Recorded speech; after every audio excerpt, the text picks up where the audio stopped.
తాజాగా మరోసారి స్పష్టతనివ్వడమే కాదు, ఆయన క్లియర్గా తేల్చి చెప్పారు.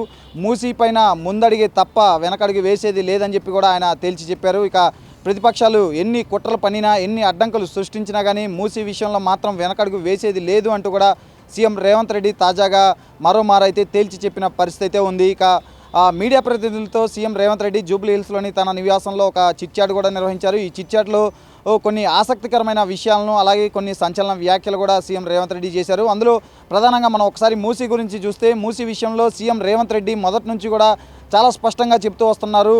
అనేక బహిరంగ సభల్లో కానీ, అనేక వేదికలపైన కూడా ఆయన మూసీ విషయంలో చాలా క్లారిటీగా చెప్తూనే ఉన్నారు. తాజాగా మరోమారు మూసీ విషయంలో తన స్టాండు, అలాగే పార్టీ స్టాండు, ప్రభుత్వం స్టాండ్ ఏంటి అనేది కూడా ఆయన క్లియర్గా తేల్చి చెప్పేశారు. ఎవరు ఎంత అడ్డుకున్నా కానీ మూసీ పునరుజ్జీవం మాత్రం చేసి తీరుతానని చెప్పి కూడా ఆయన తేల్చి చెప్పారు. అలాగే మొదటి ఫేజ్లో భాగంగా, మొదటి దశలో భాగంగా మొత్తం 21 కిలోమీటర్ల మేర మూసీ అభివృద్ధి ఉంటుంది అని కూడా ఆయన ఒక స్పష్టతను అయితే ఇచ్చే ప్రయత్నం చేశారు. ముఖ్యంగా గండిపేట హిమాయత్ సాగర్ల నుంచి ఈ బాపుఘాట్ వరకు మొదటి ఫేజ్లో భాగంగా గండిపేట హిమాయత్ సాగర్ నుంచి బాపుఘాట్ వరకు ఈ మూసీని అభివృద్ధి చేసి తీరుతామని చెప్పి కూడా సీఎం రేవంత్ రెడ్డి అయితే చెప్పారు. అలాగే దీనికి సంబంధించి నెల రోజుల్లో డిజైన్లు కూడా పూర్తి అవుతాయని కూడా ఆయన సీఎం రేవంత్ రెడ్డి చెప్పిన పరిస్థితి అయితే ఉంది. అలాగే మల్లన్న సాగర్ నుంచి గోదావరి జలాలను తీసుకొచ్చి గండిపేటలో పోస్తామని చెప్పి కూడా ఆయన అంటే ఈ మూసీ ఈ పునరుజ్జీవంకి సంబంధించి ఏమేం చేయదలుచుకున్నాము, ఏం చేపట్టబోతున్నాము భవిష్యత్తులో అనే వాటికి సంబంధించి ఆయన మీడియా ప్రతినిధులతో కూడా ఒక క్లారిటీ ఇచ్చే ప్రయత్నం అయితే చేశారు.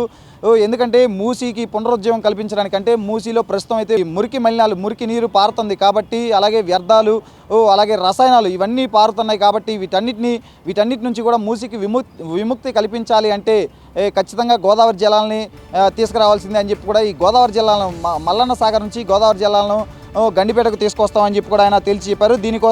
దీనికి సంబంధించి ఇప్పటికే ట్రంక్ లైన్ కోసం నవంబర్ మొదటి వారంలో టెండర్లు కూడా పిలుస్తామని చెప్పి కూడా సీఎం రేవంత్ రెడ్డి చెప్పిన పరిస్థితి అయితే ఉంది. ఇక ముఖ్యంగా చూసుకుంటే బాపుఘాట్ వద్ద అయితే ప్రపంచంలోనే ఎత్తైన అతిపెద్ద గాంధీ విగ్రహాన్ని అయితే ఏర్పాటు చేస్తామని చెప్పారు. ఇక గాంధీ విగ్రహం ఏర్పాటు చేయడంతో పాటు మూసీ పరివాహక ప్రాంతం చుట్టుపక్కల మూసీకి ఇరువైపులా ముఖ్యంగా చూసుకుంటే ఎకో ఫ్రెండ్లీ అండ్ వెజిటేరియన్ కాన్సెప్ట్తో ఈ మూసీని అయితే అభివృద్ధి చేయాలనే ఒక తాడుతో ఉన్నట్లు కూడా మనకు తెలుస్తుంది. అలాగే మూసీ ఈ అభివృద్ధి కోసం ఇప్పటికే ఆర్మీ ల్యాండ్ కూడా అడిగినట్లు కూడా ఆయన చెప్పారు. అలాగే బాపుఘాట్ వద్ద బ్రిడ్జ్ కమ్ బ్యారేజీ అంటే మనం క్లియర్గా అర్థం చేసుకోవచ్చు, ఒక బ్రిడ్జ్ రాకపోకలు కొనసాగించడానికి, అలాగే బ్యారేజ్ అంటే వాటిని ఈ సాగు నీటి అవసరాలకు వాడుకోవడానికి కూడా బ్రిడ్జ్ కమ్ బ్యారేజీని కూడా ఏర్పాటు చేస్తామని చెప్పారు. అలాగే 15 రోజుల్లో ఎస్టీపీలకు సంబంధించి టెండర్లు కూడా పిలుస్తామని సీఎం రేవంత్ రెడ్డి అయితే చెప్పారు. ఇక ముఖ్యంగా చూసుకుంటే మూసీ పరివాహక ప్రాంతం వెంట అంతర్జాతీయ యూనివర్సిటీ, అలాగే గాంధీజీకి సంబంధించి గాంధీజీ ఐడియాలజీ సెంటర్, అలాగే రిక్రియేషన్ సెంటర్, అలాగే నేచర్ క్యూర్ సెంటర్లు ఇలాంటి వాటన్నిటిని కూడా ఏర్పాటు చేస్తాము. ప్రజలకు కానీ రేపు భవిష్యత్ అవసరాల దృష్ట్యా మూసీని అయితే ప్రక్షాళన కాదు అభివృద్ధి చేస్తాము. మూసీని ఖచ్చితంగా ఒక వినోదాత్మకమైన ప్లేస్ కానీ, అలాగే ఒక ఇన్నోవేటివ్ సెంటర్గా కూడా తీర్చిదిద్దాం. అంటే మూసీ పరివాహక ప్రాంతాలని అంటే భవిష్యత్తులో ఏమి చేయదలుచుకున్నారు మూసీకి సంబంధించి వాటన్నిటిని కూడా ఆయన మీడియా ప్రతినిధులతో పంచుకున్న పరిస్థితి ఉంది. సో వీటన్నిటిని బట్టి చూస్తే మూసీ విషయంలో సీఎం రేవంత్ రెడ్డి అయితే చాలా క్లారిటీగా ఉన్నారు, చాలా స్పష్టంగా ఉన్నట్లు కూడా తెలుస్తుంది. ఇక ప్రతిపక్షాలు మనం చూస్తూనే ఉన్నాం, గత కొద్ది రోజులుగా అటు బీఆర్ఎస్ కానీ బీజేపీ కానీ మూసీ పైన నానా రగడ చేస్తున్నాయంటూ కూడా అధికార పార్టీ ఆరోపిస్తూ ఉంది. సో ఇలాంటి తరుణంలో అధికార పక్షానికి అంటే మూసీని పునరుజ్జీవం కల్పించాలని చెప్పి అధికార పక్షం సంకల్పానికి ప్రతిపక్షాలు ఎన్ని అడ్డంకులు సృష్టించినా, అవాంతరాలు కలిగించినా ఎట్టి పరిస్థితుల్లో వెనకడుగు వేసేది లేదు, ఖచ్చితంగా మూసీపై ముందుకే అంటూ కూడా సీఎం రేవంత్ రెడ్డి ఈ విషయంలో అయితే క్లారిటీ ఇచ్చే ప్రయత్నం అయితే చేశారు. ఇక మాజీ సీఎం కేసీఆర్ పైన కూడా సీఎం రేవంత్ రెడ్డి అయితే సంచలన వ్యాఖ్యలు చేశారని చెప్పుకోవచ్చు.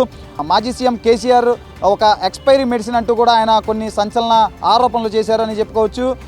అంటే తన కొడుకు చేతే కేసీఆర్ని కొట్టించాము, ఇప్పుడు కేసీఆర్ని ఫినిష్ చేశాము, ఇక రేపు బామ్మర్దిని కూడా ఫినిష్ చేస్తాం, అంటే హరీష్ రావుని అడ్డం పెట్టుకొని కేటీఆర్ని కూడా ఫినిష్ చేస్తామంటూ కూడా సీఎం రేవంత్ రెడ్డి అయితే కొన్ని ఘాటైన విమర్శలు చేశారని చెప్పుకోవచ్చు. ఆ తర్వాత ఇప్పటికే కేసీఆర్ని ఫినిష్ చేసాం, మరో ఏడాదిలో జనాలు తెలంగాణ ప్రజానీకం కేసీఆర్ని కూడా మర్చిపోయే పరిస్థితి అయితే ఖచ్చితంగా వస్తుంది అని చెప్పారు.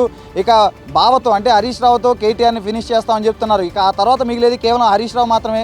హరీష్ రావుని ఎలా చూసుకోవాలో, ఎలా డీల్ చేయాలో తమ పార్టీకి, తమకు, ప్రభుత్వానికి అందులో దట్టు నాకు చాలా బాగా తెలుసు అంటూ కూడా సీఎం రేవంత్ రెడ్డి అయితే ముఖ్యంగా బీఆర్ఎస్కి సంబంధించిన ఈ కీలకమైన నేతలు మాజీ సీఎం కేసీఆర్ని కానీ, కేటీఆర్ని కానీ, హరీష్ రావు కానీ వీళ్ళ ముగ్గురిని దృష్టిలో పెట్టుకొని ఈయన ఒక సంచలన వ్యాఖ్యలు చేశారని చెప్పుకోవచ్చు. అయితే మూసీకి సంబంధించి ఇప్పటికే ప్రతిపక్షాలు చేస్తున్న రాద్ధాంతం పైన కూడా సీఎం రేవంత్ రెడ్డి అయితే ఒక సవాల్ అయితే విసిరారు.